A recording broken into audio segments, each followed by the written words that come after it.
प्रभु ऐसा कुछ कीजिए कि आपकी पूजा शीघ्र हो जाए। तो भगवान ने उसको 1000 हाथ दे दिए। अब वो सेवक जो 12 घंटे लगते थे वो 1 घंटे में काम हो जाता है। अब वो दिन भर फ्री बैठा रहता तो उसके हाथ जो है वो उसको बोझ लगने लगे। भगवान शंकर को बुलाया उसने फिर कि प्रभु आप मेरे ये हाथ वापस ले लीजिए। भगवान शंकर कहते हैं कि एक बार वरदान दे दिया उसको वापस नहीं लेते हम। लेकिन जो द्वारिकाधीश श्री कृष्ण है वो तुमसे युद्ध करेंगे तो वो तुम्हारे जो 1000 हाथ है वो सब काट देंगे।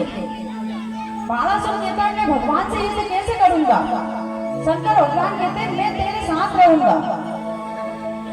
अब उसी बाणासुर की बेटी है उषा।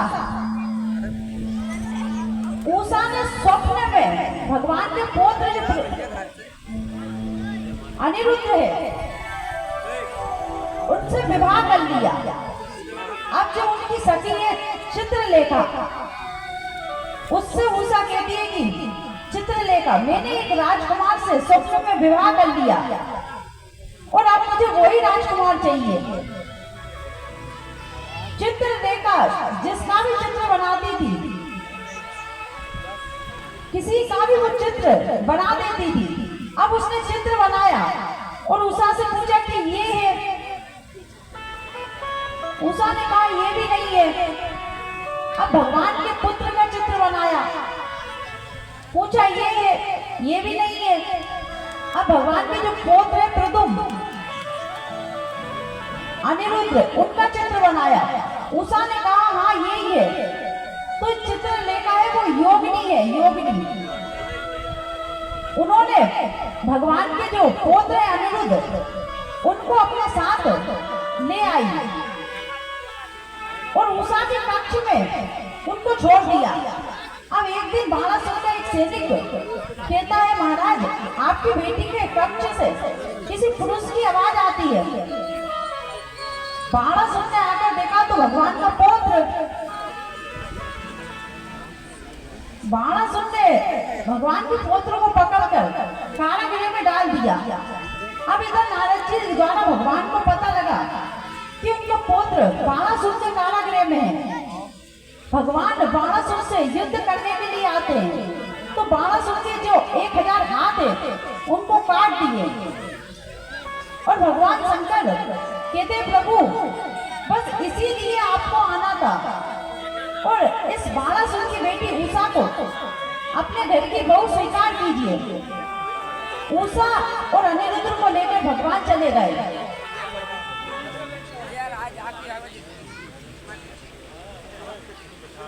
जब भगवान चले गए तो एक दिन नारद जी का आगमन हुआ। नारद जी कहते हैं कि देखो तो सही कि भगवान 16,108 रानियों के साथ कैसे रहते होंगे। नारद जी ने आकर देखा, रुक्मणी जी के कक्ष में गए तो भगवान भोजन पा रहे हैं। सत्यभामा के कक्ष में गए तो भगवान बातें कर रहे हैं। एक एक करके नारद जी सभी को देख रहे हैं कि भगवान ने 16,108 रूप बना लिए हैं। अब एक दिन भगवान से उनकी रानियां कहती है कि प्रभु आप इन गोपियों से इतना प्रेम क्यों करते हैं। तो भगवान कहते हैं कि देवी वो गोपियां मुझसे प्रेम करती, मैं उनसे प्रेम नहीं करता। आप भी प्रभु उनसे प्रेम करते हो। तो भगवान कुछ नहीं बोले। एक दिन क्या हुआ कि भगवान ने बीमार होने का नाटक किया और जो उनकी रानियां हैं वो सभी चिंतित है। नारद जी आए। नारद जी से भगवान ने कहा कि मैंने ये बीमार होने का नाटक किया है, आप इन रानियों से कहो कि अपने चरणों की रज मेरे सिर पर लगा दे। तो नारद जी कहते हैं कि आपके चरणों की धूल अगर भगवान के सिर पर लगेगी तो उनको बुखार उतर जाएगा। तो ये रानियां है वो कहती है नारद जी हमें नरक में थोड़ी जाना है, हमारे चरणों की रज हम भगवान को देंगे लगाने। जाने के लिए। अब भगवान कहते हैं कि नारद जी आप वृंदावन जाओ गोपियों के पास। नारद जी वृंदावन आए गोपियों के पास। नारद जी ने कहा गोपियों आपके जो श्री कृष्ण हैं उनको बुखार आया है और जब तक आपके चरणों की रज उनको नहीं मिलेगी उनका बुखार नहीं उतरेगा। गोपियों ने कुछ नहीं सोचा और अपने चरणों से रज निकाल निकाल के दे दी। नारद जी ने पूछा कि देवियों आपको पता है कि आप जो चरणों की रज दे रहे हैं इससे आपको भगवान के यहाँ स्थान भी नहीं मिलेगा, नरक में आपको स्थान मिलेगा। गोपियां कहती है कि हमारे भगवान के लिए हम 1000 बार नरक जाने को तैयार है। हमारे चरणों की रज से अगर उनका बुखार उतरता है तो आप एक बार नहीं 1000 बार ले जाइए नारद जी। नारद जी वो रज लेकर आए और भगवान के सिर पर लगाई। भगवान ठीक हुए। भगवान कहते हैं अपनी रानियों से, इसीलिए मैं उन गोपियों से प्रेम करता हूँ। वो मेरी प्रीत ना छूटेगी नंदलाला से, मेरी प्रीत ना छूटेगी नंदलाला से, मेरी प्रीत ना छूटेगी नंदलाला से, नंदलाला से, नंदलाला से, मुरली लाला से, नंदलाला से, मुरली लाला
काल मेरे को बताया कि गोपियों से प्रेम क्यों करते हैं। एक बार नारद जी भगवान के पास आए और कहते हैं, प्रभु आपके भुआ के जो बेटे हैं वो राजसूय यज्ञ कर रहे हैं, आपको आपके सारे परिवार को आमंत्रित किया है। भगवान ने कहा, ठीक है नारद जी, आप चलिए, हम आ रहे हैं। अब भगवान हस्तिनापुर पधारे तो भगवान ने कहा कि आपने सभी राजाओं को जीत लिया है क्या? तो युधिष्ठिर जी कहते हैं, भीमसेन तो सभी राजाओं को जीत लिया, लेकिन एक जरासंध नाम का राजा है, उसको हम नहीं जीत पाए। भगवान ने भीम और अर्जुन को अपने साथ लेकर ब्राह्मण का रूप धरा और जरासंध के पास पहुंच गए। जरासंध कहता है, आइए ब्राह्मण जी। तीनों का स्वागत किया। जरासंध कहते हैं कि कहिए आपको क्या चाहिए? भगवान कहते हैं कि हमें कुछ नहीं चाहिए। जरासंध कहता है, मांग लो, आप ब्राह्मण हो, मेरा देने का काम है। मैं जो भी ब्राह्मण आता है वो मेरे यहाँ से खाली हाथ नहीं जाता। भगवान कहते हैं, तो आपको वचन देना होगा। जरासंध ने वचन दे दिया। भगवान कहते हैं, आपको हम तीनों में से किसी एक से युद्ध करना होगा। तो जरासंध कहता है कि आप कौन है, पहले ये बताइए। भगवान कहते हैं कि ये अर्जुन है और ये भी भीम है और मैं द्वारिका का राजा हूं। जरासंध ने कहा कि इससे तो मैं 17 बार हार चुका हूं और अब अगर इससे युद्ध किया तो अब भी हार जाऊंगा। और ये अर्जुन है, ये तो दुबला पतला है। तो उसने कहा कि मैं भीम से युद्ध करूंगा। अब भीम और जरासंध का युद्ध चालू होता है। तो जो भीम है वो जरासंध को मारना चाहे, लेकिन जरासंध मरे नहीं। युद्ध करते करते 17 दिन हो गए। अब भगवान से भीमसेन कहते हैं कि प्रभु ये तो मरने का नाम ही नहीं ले रहा है। भगवान कह रहे, भीम जब तुम मुझसे युद्ध करो तो मेरी ओर देखना एक तरफ। अब भीमसेन युद्ध कर रहे हैं तो उन्होंने जरासंध को चीरा और चीरकर ऐसे ही पटक दिया तो वो फिर से जुड़ गया। अब वो ये भूल गए कि भगवान ने कहा था कि मेरी तरफ देखो। फिर से जरासंध को चीरा और भगवान की तरफ देखा। भगवान ने एक तिनका उठाया, उसको एक इस तरफ फेंका और एक इस तरफ फेंका। भीम ने भी जरासंध को उठाया, एक इस तरफ फेंक दिया, एक इस तरफ फेंक दिया। अब वो जुड़ नहीं पाया तो उसका अंत हो गया। अब भगवान और भीम सभी अपने राज्य को आए। अब सब सोचते हैं कि पहले पूजा किसकी की जाए। तो युधिष्ठिर जी कहते हैं, पहले पूजा कृष्ण की जाए। तो शिशुपाल कहता है कि अरे उस गाय के ग्वाले की क्यों पूजा की जा रही है, जिसके माता पिता का पता नहीं, जिसके खानदान का पता नहीं। भगवान ने कहा था शिशुपाल की माता से कि बुआ जब तक शिशुपाल की 100 गालियां नहीं होगी तब तक मैं उसे मारूंगा नहीं, और जैसे ही उसने 100 गाली पूरी हुई तो मैं उसे छोड़ूंगा नहीं। अब शिशुपाल ने भगवान को गाली दी। 100 गाली जैसे ही पूरी हुई तो भगवान ने अपना चक्र लिया और शिशुपाल का सिर धड़ से अलग कर दिया। बोलिए भक्तवत्सल भगवान की। अब राजसूय यज्ञ किया सभी ने। अब इधर भगवान युधिष्ठिर जी से कह रहे हैं कि युधिष्ठिर जी आपका यज्ञ संपन्न हुआ, अब आप हस्तिनापुर के राजा हो गए हैं। भगवान अपने द्वारिका को चले गए। अब एक दिन क्या होता है कि युधिष्ठिर जी उन्होंने एक सभा रखी, उसमें उनका भाई दुर्योधन भी आया। अब जिस इंद्रप्रस्थ का उन्होंने निर्माण किया था उसमें ऐसा था कि जहाँ जल है वहाँ थल दिखता है और जहाँ थल है वहाँ जल दिखता है। अब युधिष्ठिर आया तो उसने देखा कि यहाँ तो थल है, तो उसने पैर रखा तो वह जल था। अब वो जल में जैसे ही चला तो वो गिर गया। ये दृश्य ऊपर से देख रही थी द्रौपदी। द्रौपदी हंसकर बोली कि अंधे का पुत्र अंधा। अब ये बात दुर्योधन को अच्छी नहीं लगी, तो उसने एक जुए का खेल रचा और उसमें सभी पांडवों को बुलाया।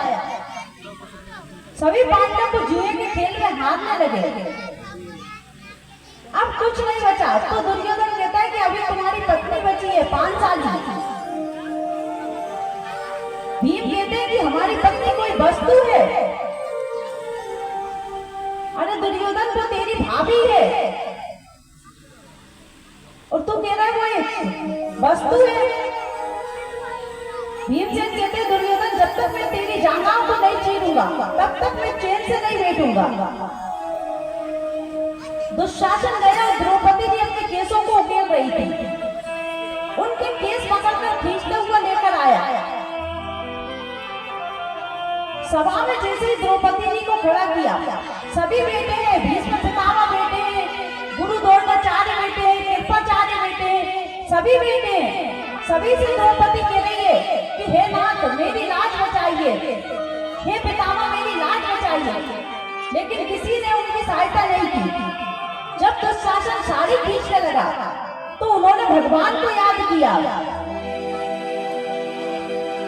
हे गिरधारी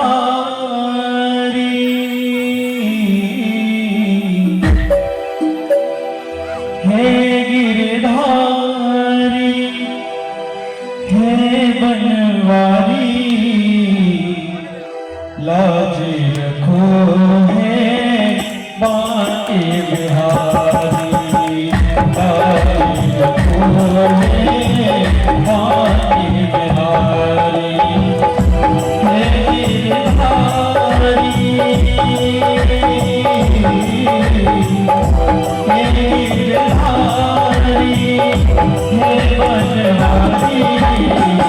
लाज रखो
ये वृंदावन बिहारी की जय।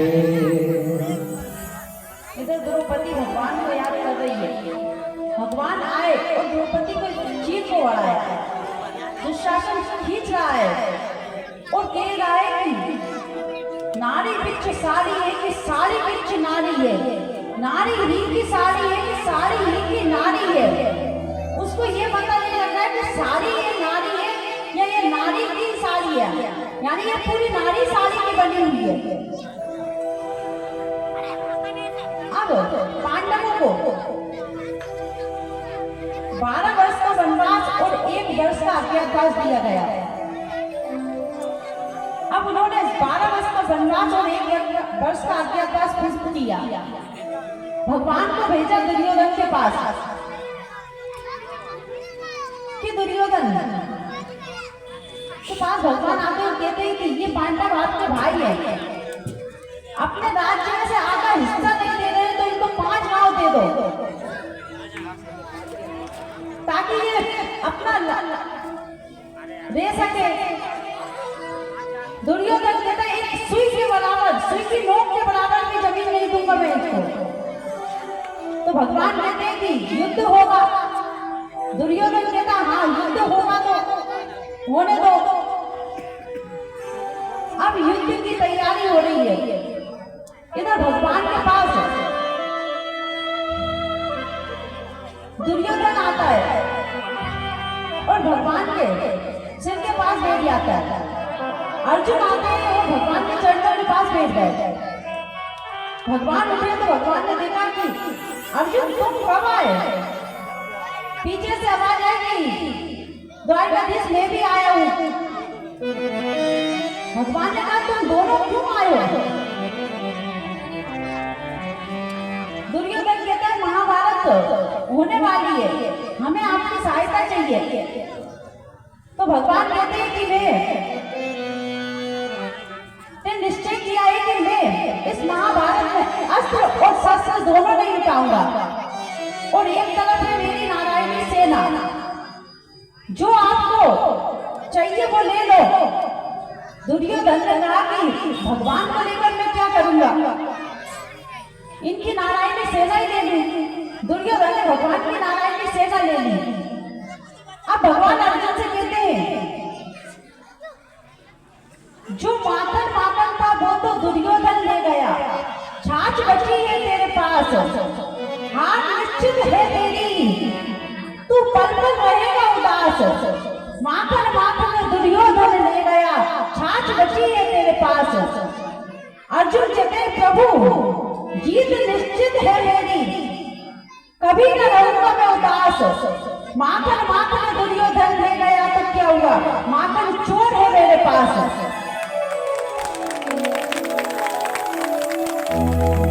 प्रभु माखन माखन तो दुर्योधन ले गए, लेकिन आप उसको चुराकर भी मुझे लाकर दे दोगे, आप जो मेरे साथ हैं।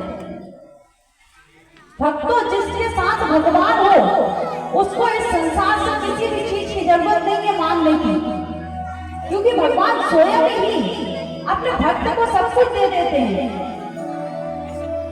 अब महाभारत का युद्ध आरंभ हुआ तो जो 100 कौरव है 100 के 100 ही मारे गए और जो 5 पांडव है वो 5 के 5 जीवित है। अब इन कौरवों की जो माता है गांधारी वो भगवान से कहती है द्वारकाधीश मेरे 100 पुत्र थे, 100 के 100 मारे गए और पांडव 5 थे, 5 के 5 जीवित थे। आप चाहते तो मेरे बेटों को बचा सकते थे, लेकिन आपने ऐसा नहीं किया। मैं आपको श्राप देती हूँ कि जिस प्रकार मेरे कुल का नाश हुआ उसी प्रकार आपका कुल का भी नाश होगा। भगवान कुछ नहीं बोले और वहां से चले गए। अब भगवान द्वारका आए तो अपने घर पर ही बेटे थे, तो भगवान को याद आती है कि जब मैं पढ़ने के लिए गया था गुरुकुल, वहां पर मेरा एक मित्र था सुदामा, पता नहीं उसकी क्या हालत है, कैसा है वो। भगवान ने देखा कि सुदामा का विवाह हो गया, 4 पुत्र हैं उसके, लेकिन वो अति गरीब है। अब जो सुदामा की पत्नी है वो सुदामा जी से कहती है कि स्वामी, मैंने सुना है कि आपके मित्र द्वारिकाधीश हैं। सुदामा कहते हाँ है, तो आप उनसे मिलने क्यों नहीं जाते? सुदामा जी कहते मैं आंख बंद करके उनका ध्यान लगाता हूँ और उनसे मिलके वापस आ जाता हूँ। सुदामा की पत्नी है वो कहती है स्वामी आप तो उनसे मिल आते हो मन से, लेकिन अगर आप शरीर से उनसे मिलने जाओगे तो उसका आधा धर्म मुझे भी लगेगा। सुदामा कहते देवी मैं उसके पास चले तो जाऊं लेकिन कुछ मांगूंगा नहीं। और कहा जाता है मित्र के घर कहीं खाली हाथ भी नहीं जाना चाहिए। 4 जगह हमें कभी खाली हाथ नहीं जाना चाहिए। एक गुरु के आश्रम में जाओ तो खाली हाथ नहीं जाना चाहिए। मंदिर में जाओ तो खाली हाथ नहीं जाना चाहिए। अपनी बेटियों के घर जाओ तो खाली हाथ नहीं जाना चाहिए। 4 स्थानों पर कभी खाली हाथ नहीं जाना चाहिए। कुछ भी लेकर जाओ, आपसे बच जाए तो एक फूल लेकर जाओ, मगर जाओ जरूर। और 5 लोगों के नाम अपने मुख से भी नहीं लेने चाहिए। पहला, अपने गुरु का नाम भी अपने मुख से नहीं लेना चाहिए। दूसरा, स्वयं का नाम भी अपने मुख से नहीं लेना चाहिए। तीसरा, अपने बड़े बेटे का नाम भी अपने मुख से नहीं लेना चाहिए। चौथा, अपने पति का नाम अपने मुख से नहीं लेना चाहिए। 5वां, अपने पत्नी का नाम भी अपने मुख से नहीं लेना चाहिए। कहा जाता है इनके नाम लेने से इसी उम्र कम होती है। अब सुदामा जी की पत्नी कह रही है कि स्वामी आप जाएंगे। सुदामा कहते हैं कि मित्र के यहाँ खाली हाथ नहीं जाते। तो सुदामा की पत्नी कुछ घरों से चावल लेकर आई। 3-4 घर से चावल आए तो अलग अलग प्रकार के चावल है। सुदामा की पत्नी ने सोचा कि ऐसे तो ये भगवान से कुछ मांगेंगे नहीं, इसीलिए अलग अलग घर से जो चावल लाई वो अलग अलग प्रकार के हैं, ताकि भगवान इनको देखेंगे तो समझ जाएंगे कि सुदामा के घर खाने के लिए चावल भी नहीं है।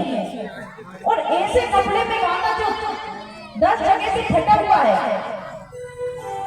जिसमें थेगड़े लगे हैं, उन्होंने बांट दिया और सुदामा को दे दिया। अब सुदामा जी द्वारिका की ओर जा रहे हैं। मार्ग में एक नदी पड़ती है। अब सुदामा जी ने सोचा कैसे पार करूं, तो भाई उस नदी की पार पर सो गए। सोए तो इधर भगवान ने योग माया से कहा कि सुदामा को द्वारिकापुरी के बाहर लाकर छोड़ दो। सुदामा को द्वारिकापुरी के बाहर लाकर छोड़ा। अब सुदामा देखते मैं तो नदी किनारे सोए था, यहाँ कैसे आ गए? देखा तो बड़े बड़े महल बने हैं। सभी से पूछा द्वारपालों से, गांव वालों से कि ये कौन सी नगरी है? तो ये बोलते हैं ये द्वारिकाधीश हमारे भगवान श्री कृष्ण की द्वारिकापुरी है। अब द्वार पर पहुंचते हैं तो द्वार वालों से कहते हैं देखो देखो ये गरीबी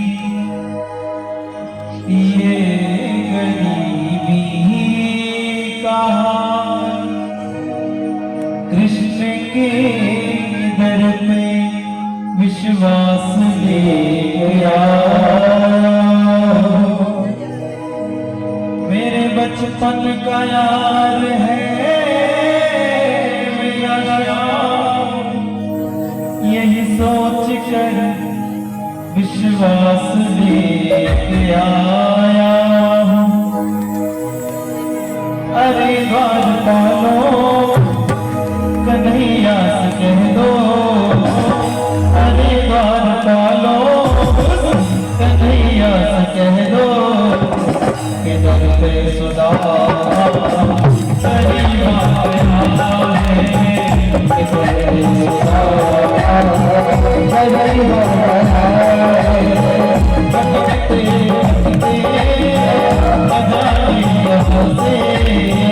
भटकते भटकते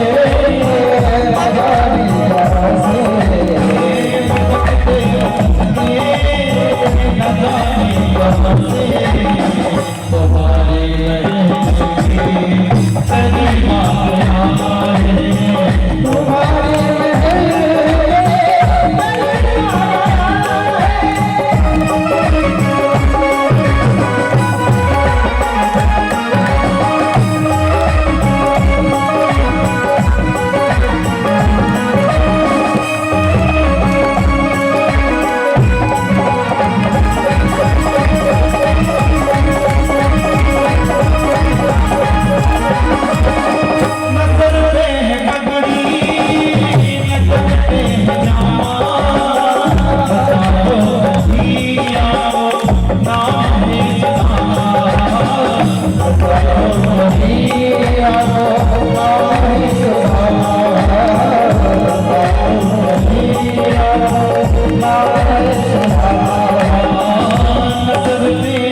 द्वारकाधीश भगवान की जय हो। अब इधर सुदामा जी द्वार पर पहुंचे और द्वारपालों से कहते हैं कि आपके जो द्वारकाधीश हैं उनसे जाकर ये कह दो कि आपसे मिलने के लिए सुदामा आया है। वो द्वारपाल भगवान के पास पहुंचे और कहते हैं कि प्रभु आपसे मिलने के लिए कोई सुदामा आया है। जैसे ही भगवान ने सुना कि सुदामा आए हैं, भगवान ने दौड़ लगा दी, दुपट्टा कहीं गिरा, पादुकाएं कहीं गिरी, भगवान दौड़ते हुए सुदामा के पास पहुंचे। सुदामा को देखकर भगवान कहते हैं, सुदामा बड़े दिन